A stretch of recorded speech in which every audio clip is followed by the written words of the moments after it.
Hey guys, Jaxxsin here, and I've been wanting to do this video on the Shadows of Yharnam for a minute, and this is going to be my attempt at a lore video. It ain't going to be the best, and of course it's entirely subjective and just based off of information available in the game through items found in the Forbidden Woods and the Hunter's Nightmare, the new DLC area. And I think that I can prove that the Shadows of Yharnam was actually at one point a human being, and I think I can prove who that was and who it was when he was a child, going back all the way to when he was a child, how he grew up. And you know, I'm really gonna try to prove that to you guys. And remember, completely subjective, just an opinion, just you know, there will be a lot of fact here, of course, because I'm gonna be quoting stuff that was on items.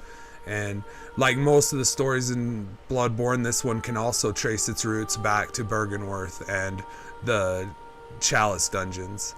As we all know, Byrgenwerth was doing experiments on the blood and other things they were finding within the Chalice dungeons. They were involved in a lot of experiments there. And this is a story about a couple of guys who went into the Chalice dungeons and found the Eldritch truth.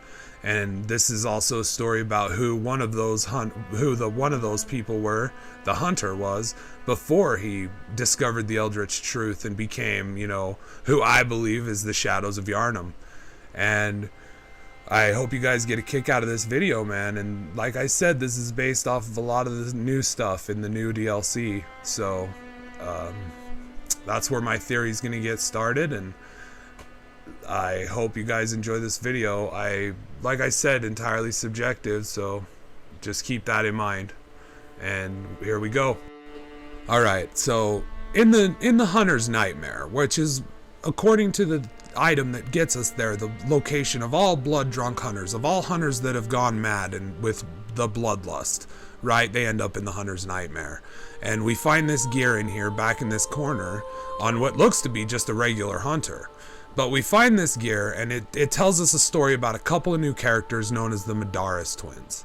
And it states that they were raised by snakes, almost like Mowgli, but with snakes.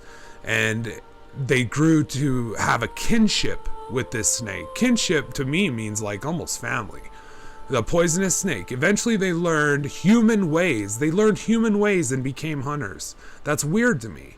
But also what's weird is it states that when they discovered vermin, even in their beloved snake, the younger brother is said to have murdered the older. So it says two things there. It says that not only did these two hunters discover vermin, but it also says that one murdered the older. And since the gear that you find says it likely belongs to the older of the two, then we would have to assume that the older brother ended up in the blood drunk in the Hunter's Nightmare. Okay? Now the vermin, the interesting thing about vermin is it says that it's only reveals itself to those that know it's there. So they would have had to be members of the League, and they would have had to have known this. In their off time, though, it says that both the twins became hunters and brought back and dissected their prey in order to support the villagers in their forbidden research. Okay, now keep that in mind. That's going to come up a little later. But in order to join the League and see vermin, you have to talk to Valtyr. And it's kind of curious that he would appear in the Forbidden Woods, isn't it? You know, where there's the Shadows of Yharnam and they have the snake boss that they actually summon from what looks like beyond the nightmare, what with the purple and stuff that outlines it as it's coming into being, right?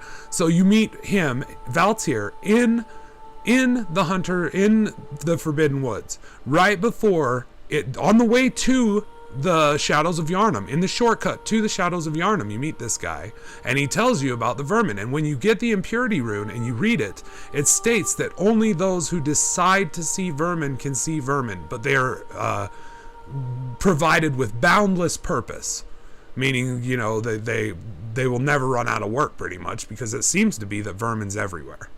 And that seems to be what caused these twins and their split. But if we look at some of these chalice items that you would have to have in order to open chalices, which is what Byrgenwerth was big and doing a lot of. They were digging into the chalice dungeons. They were searching for what they believed to be the Eldritch truth. Well, these aren't easily gained materials. These aren't things that you can just get. Like, some of these descriptions read like a horror movie, right? So it would make sense that you would want two hunters who were inhuman. You know what I mean? They learned human ways, but did they learn how to feel and stuff like that? Either way, you're when you crush 5 vermin, you're confronted by one of them. Okay, now this is telling in several ways. Okay, I don't know who this is that is attacking you. At first I thought it was the younger brother, but that wouldn't make sense because he killed the older brother because of vermin, correct? Maybe that's why he is attacking you. Maybe he's attacking you because he blames the vermin and Valtier for him and his brother, and the way things turned out with them. But the interesting thing about the younger Madaras twin is that you can summon him into your game to help you fight the Shadows of Yharnam. He helps you. Okay, and it says younger Madaras twins. Now, in the new DLC, there's these hunter marks everywhere, right? Where you can summon hunters. And the way you do this is via the Old Hunter's Bell, which is a new item and gift offered by the messengers. And it states on there, guys, in the lower block, it says the old hunters who have long passed from the dream. Okay, so it says the old hunters who have long passed from the dream, but cannot forget the feeling of the hunt, rely upon messengers to relay their thoughts. Ring the bell at their side, and they are certain to give a listen, for the night of the hunt is long and unchanging. Okay, so that tells you that when you're summoning these guys in, it's more than likely these are hunters that are engaged in their own hunt, right? In their own dream. Okay, so this guy down here that you're fighting down here could very well have lived an entire life and died, right? I believe he did, because there's an item that states that both the Madaras twins are dead. So whoever this is, whether it's the older brother or the younger brother who's summoning their loved snake to kill you, this guy has long since been dead. Because it states here that the poisonous snake grew uncontrollable, raised on a healthy diet of beast entrails. So they were probably feeding this the throwaway scraps that Bergenworth didn't want it. Even after their deaths, meaning that both of these twins are dead, it is said to respond to the call of the twins' whistle from within the nightmare. Okay, so this guy who's calling in the snake is obviously dead, because he's obviously one of the Madaras brothers, and they've lived, and they're dead. So what does this have to do with the Shadows of Yharnam, though? What does this have to do with these black-robed, cloaked figures that fight almost as if they're possessed of a singular mind? What does it have to do with them? Well, this is when it's going to go from fact to I'm kind of speculating a little bit. Now, I'm going to introduce you guys to another character that you can find out through items found in the Forbidden Woods. This guy is obviously the Shadows of Yharnam. It states on his gear that he's the grave guard of the forest, right? So let's look at that real quick. And it says this is the graveyard gear. Mask of Doris, a grave guard of the Forbidden Woods. His pale countenance mimics the labyrinth watchers. Willem kept 2 loyal servants back at Bergenworth. When they were sent into the labyrinth, they encountered the eldritch truth and went mad. One became the password gatekeeper, while Doris became a grave guard of the forest. Okay, grave guard of the forest. So we can assume that these 2 faithful servants of Willem's that went into the Chalice dungeons and encountered the eldritch truth, we can be sure that one of them is this guy. He's here, and it says they both remain loyal even in madness. That means that they are loyal to the point when you find that they remain loyal. And I believe that this guy, the gatekeeper, was one of them who was down there with the eldritch truth. And I believe he was a more scholarly type, right? The more scholarly type, the better choice to send in there.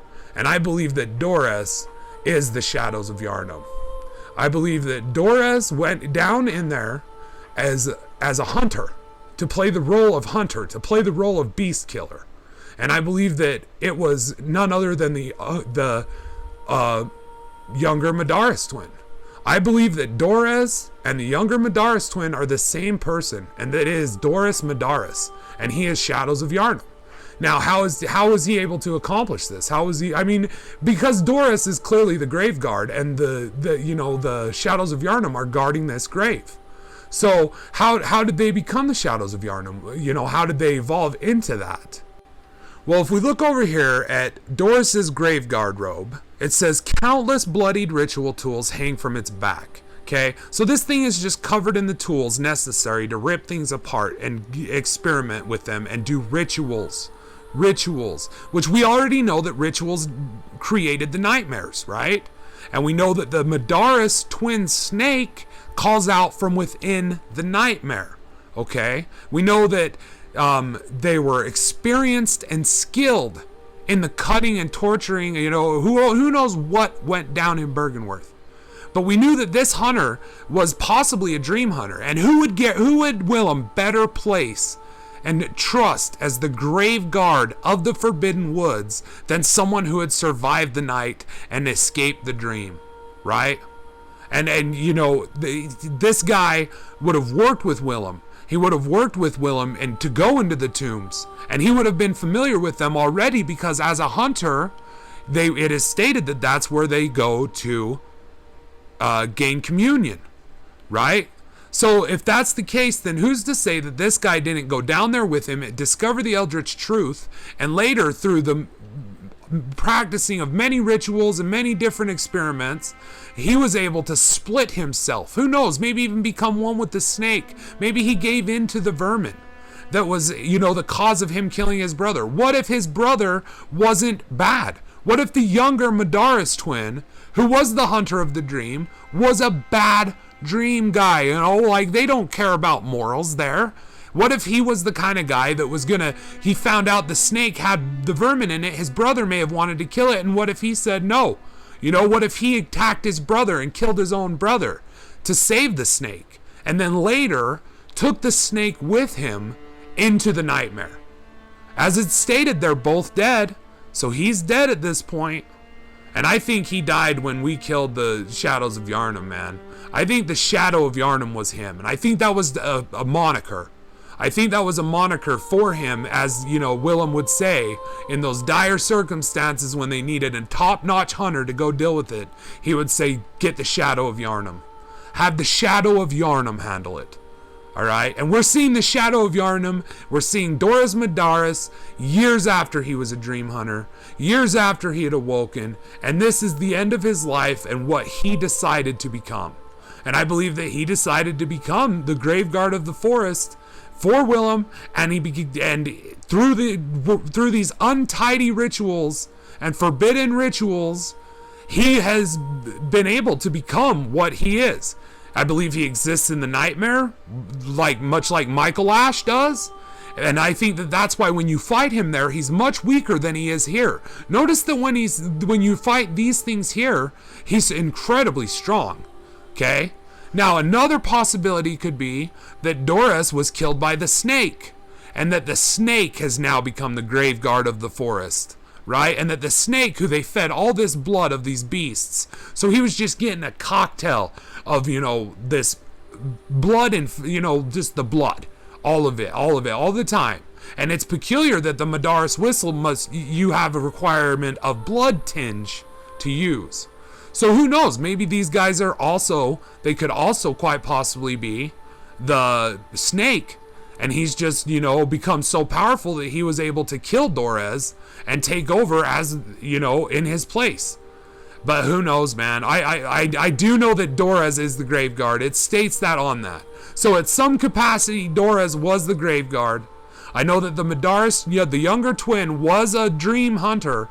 And I know that because if you're able to call him using the old hunter's bell, it states that those are hunters in the dream.